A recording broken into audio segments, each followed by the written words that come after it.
A'udzubillahi minasyaitonirrajim. Bismillahirrahmanirrahim. Assalamualaikum warahmatullahi wabarakatuh. Alhamdulillahirabbil alamin.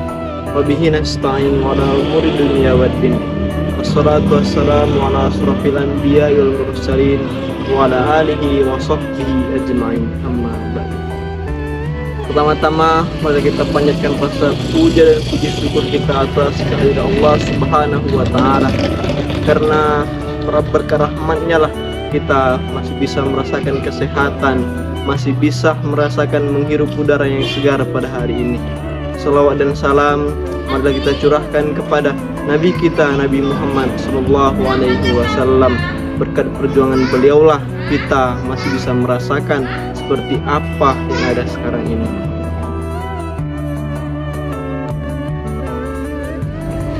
Hadirin dirahmati Allah Subhanahu wa taala. Pada kesempatan kali ini mari kita sama-sama membahas tentang bagaimana keutamaan kita dalam belajar Al-Qur'an. Sebelumnya mari kita ketahui bersama-sama apa sejarah yang ada dalam turunnya Al-Qur'an. Apa pedoman hidup yang ada dalam Al-Quran. Perlu kita ketahui saudara-saudara sekalian bahwa Al-Quran adalah mukjizat yang diturunkan oleh Allah Subhanahu wa taala kepada Nabi Muhammad untuk pedoman hidup manusia, supaya manusia tidak kehilangan arah, supaya manusia tahu arah kemana mereka akan melangkah dalam kehidupan ini. Oleh karena itu, marilah kita sama-sama membahas, marilah kita sama-sama mengetahui apa saja keutamaan-keutamaan yang ada dalam kitab proses belajar Al-Quran. Al-Quran adalah kitab suci umat Islam, pedoman hidup dan petunjuk ke jalan yang benar, sekaligus cahaya bagi hati orang-orang yang beriman.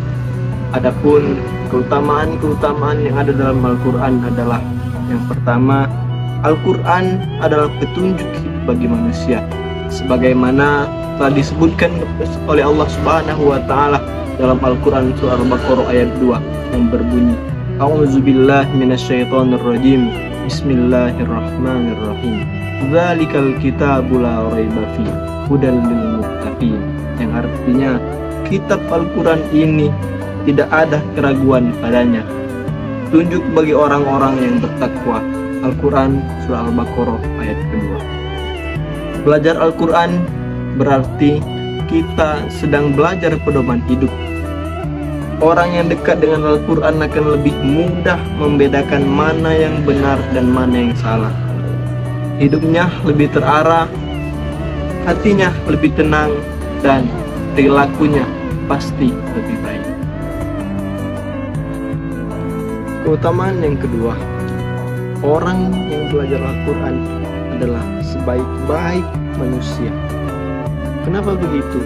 Karena telah disebutkan dalam hadis Rasulullah SAW yang berbunyi, khairukum man ta'allamal Quran wa 'allamahu.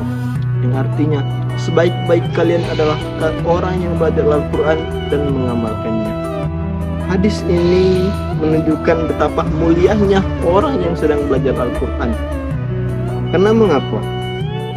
Belajar Al-Quran tidak harus menjadi ustadz dahulu, tidak harus menjadi orang terkenal dahulu. Kenapa begitu? Karena orang yang sedang belajar Al-Quran terbata-bata membacanya, sering kali mengulangnya, maka disitulah letak pahala yang sesungguhnya, banyak pahala yang mereka dapat. Keutamaan yang ketiga adalah orang yang belajar membaca Al-Quran akan mendapatkan ganjaran pahala yang sangat besar, sebagaimana Rasulullah SAW bersabda yang artinya, barang siapa yang membaca dari kitab Allah maka akan mendapatkan satu pahala, dan satu pahala tersebut akan dilipat gandakan menjadi 10. Oleh karena itu, teman-teman sekalian, marilah kita sama-sama belajar Al-Quran, belajar cara membacanya. Coba kita bayangkan betapa banyaknya pahala yang kita dapat kalau kita belajar dan membaca Al-Quran setiap hari. Bayangkan betapa banyak pahala yang mengalir kepada kita jika kita mengamalkannya, jika kita mengajarkannya kepada orang. Al-Quran akan menjadi syafaat di hari kiamat nanti. Sebagaimana sabda Nabi SAW yang berbunyi, bacalah Al-Quran, karena Al-Quranlah yang akan datang kepada kita untuk memberi syafaat bagi pembacanya di hari kiamat nanti. Oleh karena itu, saudara-saudara sekalian, perlu kita ingat bahwa harta, uang, jabatan itu tidak bisa membantu kita pada hari kiamat nanti. Akan tetapi Al-Quran yang kita baca hari ini, Al-Quran yang kita pelajari hari ini, itulah yang akan menjadi penyelamat kita di hari kiamat nanti. Oleh karena itu, marilah kita sama-sama belajar dan mengamalkan Al-Quran. Baik saudara-saudara sekalian, mungkin itulah tadi 3 keutamaan dalam kita belajar Al-Quran. Oleh karena itu, marilah kita saling mengingatkan untuk sama-sama belajar Al-Quran. Jangan sampai Al-Quran hanya menjadi pajangan di rumah kita sampai berdebu tidak pernah kita buka. Oleh karena itu, marilah kita sama-sama memperbaiki, kita sama-sama belajar Al-Quran. Semoga dengan kita belajar dan mengamalkannya, kita mendapatkan pahala yang mengalir terus-menerus tanpa henti kepada kita.